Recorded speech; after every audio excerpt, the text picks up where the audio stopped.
Welcome back to Telltale. I'm Emily, I'm Greg.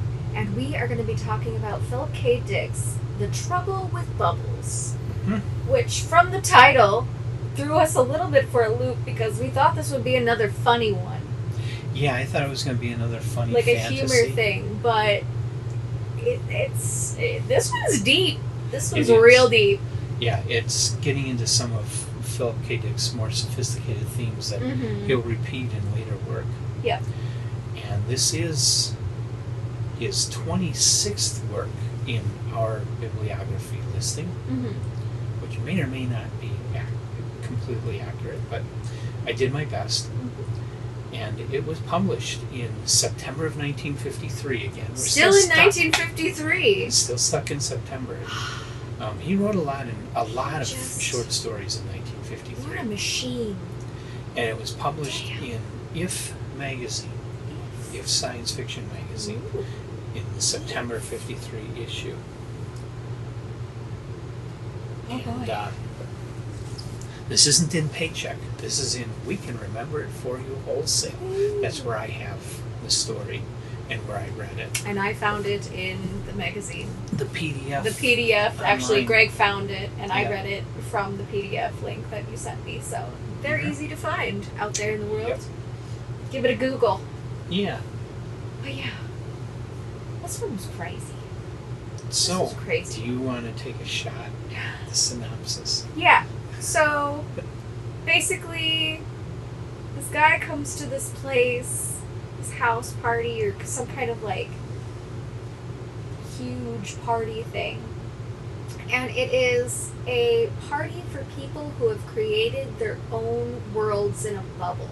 Mm-hmm. And it's a competition. And at the end of the competition, whoever wins, basically everybody just goes batshit crazy and chucks their bubbles on the ground and destroys them. And each of these bubbles is actually a micro universe. Mm-hmm. So these are real worlds with real people, with people acting as gods, Yeah. essentially, building them, trying to get them through things. And like this one, the lady who wins this particular competition was working on this particular universe that for like 60 years Mm-hmm. it took her to get this micro universe to a pretty standard civilization Mm-hmm. with cars and cities and pretty, civilized. Mm-hmm. And then at the end, everybody just kind of like loses their minds and just destroys their bubbles. Yep. And the main protagonist kind of talks with this group of people who are like, this is insane. Like, they're coming from this perspective of they've not done it themselves. Well, one of the guys had done it themselves. But he's like, I bought this. I'm continuing this micro universe. I just can't seem to get past the prehistoric parts of my bubble. But he's not going insane over it. Like, he's not destroying his bubble. He just Mm-hmm. he just doesn't know what he's doing wrong. So he keeps trying at it. Mm-hmm. But everybody else in the group has never made these micro universes, and the reason is because they recognize that these are micro universes with living beings in them. Like, what's the morality of this? And so they start debating it. And one of the guys decides he's going to try and get the government to make it illegal to do these bubbles because these are real people. Yeah. And of course he fails. And one of the reasons he fails is because he realizes humankind hasn't found life elsewhere in order to be able to have a full experience of there are other beings outside of us. We are not the greatest beings. Basically, we aren't the gods of our universe, our own universe. So why act like we are of these ones? Right. And so he kind of goes through like this whole rigmarole to try to make it illegal to have these bubbles. He fails, but the day he fails and the jury decides no, the bubbles can continue to be manufactured by this company, and he has some weird interaction with the company-owned CEO who's like obscenely old and whatever. There's a discovery that there is life outside of our solar system, and they've made first contact. And suddenly the bubble sales just plummet because of this concept. But also at the end, spoiler alert, this huge, catastrophic earthquake has destroyed this major highway that goes between, the United States and Africa, was it? I think it was the U.S. and Africa. I They can't just remember. built this huge super highway that you can fast travel, and a huge earthquake just destroyed it, and it just makes the guy panic and be like, "Are we in a micro universe? And are we about to have destruction happen to us?" Mhm. And then the story ends, so you don't know if they got destroyed or not. Yeah. But it's hugely catastrophic. Mhm. So yeah, that's how the story ends, and it just brings up a lot of interesting questions about interdimensional universes and micro universes and the Oh, yeah. multiverse. Yeah. That kind of stuff. Well, Philip Dick, he's very famous for talking about this one dream he had, which he turned into a novel in the 1970s, which we'll eventually get to. But in this event, he becomes conscious of an alternate United States, Mm-hmm. which was totalitarian. Yeah. And he claims that a woman from that United States actually came to his door when he was awake. Mm. You know, he had a dream, but then when he was awake, this woman came to his door. Mm. He opened the door, and there's the woman that was in his dream. From this alternate universe. And he figured she had crossed over from this alternate universe. So he really believed that there were these multiple universes all Mm-hmm. coexisting side by side. Mm-hmm. And he did believe that there were forces involved in creating them or whatever. Mm-hmm. That there were creators up above it all that were kind of making it all happen. Mm-hmm. And so this story is kind of shades of that, because you don't know if you are in our world or Yes. if we are actually one of these bubbles that these people are creating. Yes. Yes. And who's playing God? yeah, You know, who's the creator? who's Do the we created? have- Who's the Yeah. creator? Do we have obligations to that creator? What if that creator is malevolent but not? But we could get into a lot of theology and questions. Huge ethics story. Now, this story also relates to present day, Mm-hmm. because reading it, I was reminded. I was sitting there thinking, Minecraft. Yes. These people. Yes. These people have a very sophisticated form of Minecraft. Mm-hmm. And there are a lot of physicists today that are actually making statements, seriously making statements, that reality is a computer simulation. Mm-hmm. The Matrix. And so forth. how do we know when we are playing around with Minecraft that we aren't creating real universes, Yes. real there computer is the question. simulated realities Yes. for somebody else? Yes. And so when we destroy our Minecraft creation, how do we know we're not destroying your somebody's Sims. universe? When your Sims die, Yeah. are they actually dead forever? Are you maybe the god that is creating and destroying a real universe when Yep. you're doing those things? It's like Digimon all over again. Digital monsters. Mhm. They created a universe and oops.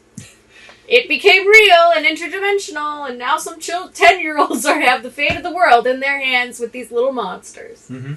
It's great. But I still thought it mind-blowing that in 1953, Philip Dick was basically describing Minecraft. Mm-hmm. Yes. And I think, too, it's in his interesting story. that the human psyche has this concept of creation and destruction. Mhm. Like, we are both compelled to create as well as destroy. Yeah. And that he really plays into it hard in this story, which is very interesting. Mhm. Lots to think about there. Mm-hmm. And that whole concept, so many of us need to believe that there is a creator, Mm-hmm. because we can't get our minds around the idea that the universe is infinite. Mm-hmm. You know, that nature is infinite. Mm-hmm. And so there must have been a beginning, there must be an ending, there must be something outside of our universe. Mm-hmm. And that's where any creator of the universe would exist. Mm-hmm. The beginning. But it leads you down to the path of Discworld, basically. Yeah. That the ancients, they thought the world was flat and was on the back of a turtle. and the turtle was swimming in an ocean, because where's the turtle? Well, the Yeah. turtle's swimming in an ocean. Well, where's this ocean then? Well, this ocean is on this Forever. bigger world. Yeah. Well, It's what's that forever. world sitting on? It's on the back of a bird or something. Yeah. It's on the back of Atlas. I don't know. in order to deal with the fact that they couldn't face the idea of something just being infinite and going through continual that's cycles. the end of it. Mm-hmm. They had to keep inventing these things outside. Mm-hmm. And that kind of leads you to a story like this, where you Mhm. have creators creating and destroying universes. Inside there's probably Mm-hmm. creators creating and destroying universes, Yes. on and on and on. But you eventually do hit infinity somewhere. Yes. You cannot, we, What is that called? The ontological argument or something? I don't know. I can't remember the philosophical argument But- for that. We can't accept the idea of infinity. So we keep in our minds, without any Mm-hmm. scientific evidence, we keep inventing these things further and further and further, bigger and bigger out. Mm-hmm. And at some point, which we don't do, Mm-hmm. but at some point we have to accept infinity. Mm-hmm. It's there. It's going to be there. There's something, the exact form of it we don't know, because it's beyond us. We're this little dust mote inside of it all. Yeah, it's the finite being unable to understand the infinite, Mm-hmm. But the but wanting infinite to put has labels be on there. things. Yeah. At some point you have to face the fact that something has to be the everything. It has to be infinite. Yes. And some people call it God, and some people call it the universe, and some people call it cyclical evolution and de-evolution, and it has many theories and many Mhm. things. But I think it's interesting too, because as humans, it's almost, our minds just aren't made to make sense of our world without labels to things. Yeah. And so over time it has been just placing a label on something, and then something bigger happens, and then we're like, oh, well, then that's the new label that we place this on. It's like thinking again, like, we thought the stars were it, and we'd leave that and maybe go through the stars and there'd be nothing. There's an edge to the universe, so to speak, and haven't found it yet. Maybe there isn't one. I doubt there is. Death is the edge of the universe. I don't know. Well, and remember, infinity itself, the symbol doesn't go on for infinity. It loops back in on itself. Yes, it's cyclical. Infinitely. Yes, it is And, cyclical. So it could be that way, Mhm. that you don't really have this expanse that does go on to infinity, yet it does, Mm-hmm. Yes. by wrapping back in on itself Mm-hmm. and repeating recursively over and over and over Yep. for infinity. Yep. So, there's all these ideas that are brought up by this simple little Mhm. story with this Are we the masters of our own funky destiny? little title. Can we Yeah. manifest things? What is going? Yeah. Why do bad things happen to good people? Who knows? There's a lot to there is a lot to touch on, but it's like a Marvel movie where there's just all these interdimensional things happening all the time, Mm-hmm. but way cooler, and way more Yeah. interesting, and Yeah. way more thought provoking. Please, Right. Marvel, stop beating the dead horse. It is dead. Anyway. Mm-hmm. I'm off Keep my going. soapbox. Yeah, I'm off my soapbox now. It's Okay. the dead horse is dead. So the trouble with Bubbles, this funky little story that you wouldn't expect anything of, turns out to be a brilliant story Yes. that contains a huge chunk of what would eventually become how do you say it? Exegesis of Philip K. Exegesis. Exegesis Mhm. of Philip K. Dick. It would eventually become a big chunk of that. Mhm. And yet, I don't think when people talk about Philip K. Dick, they don't talk about this story. No, You never which is hear of it. interesting because this is like the great shift. Yeah. This is where this is the pivotal story Mm-hmm. when he starts displaying it a little bit more, that there's these alternate universes Mm-hmm. and things like this can happen, Mm-hmm. and who's playing God where. Yeah, he's finally, instead of just kind of messing with your reality, he's finally coming and trying to define this What if greater there are reality. parallels? Yeah. What if there are parallels? Mm-hmm.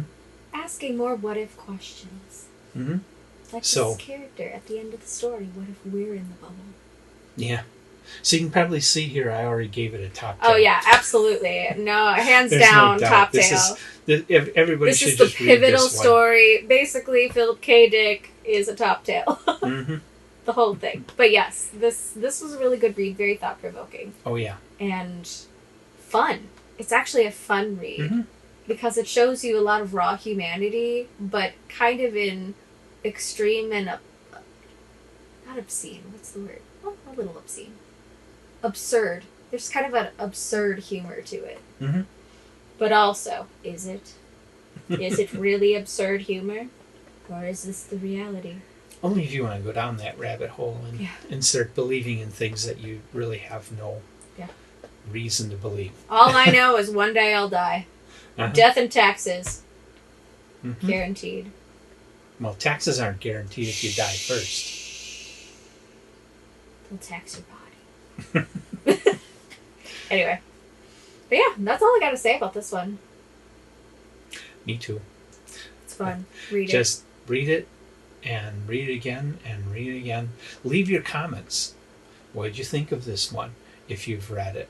If you haven't read it, go out and read it. Then Yeah. come back and leave comments. Yeah. And, See the beginnings of the stories that will become the pivotal stories of Philip K. Dick. Mm-hmm. And join us again for a little dick. Or in this case, I think it's a big dick. It was... It's short, but it's a big. short, but it's got a lot of meat to it. That was Yeah. poorly worded. Yeah. It's girthy. Anyway. Uh-huh. Thanks for joining us, guys. Like and subscribe, and we will see you next time. Bye. Bye.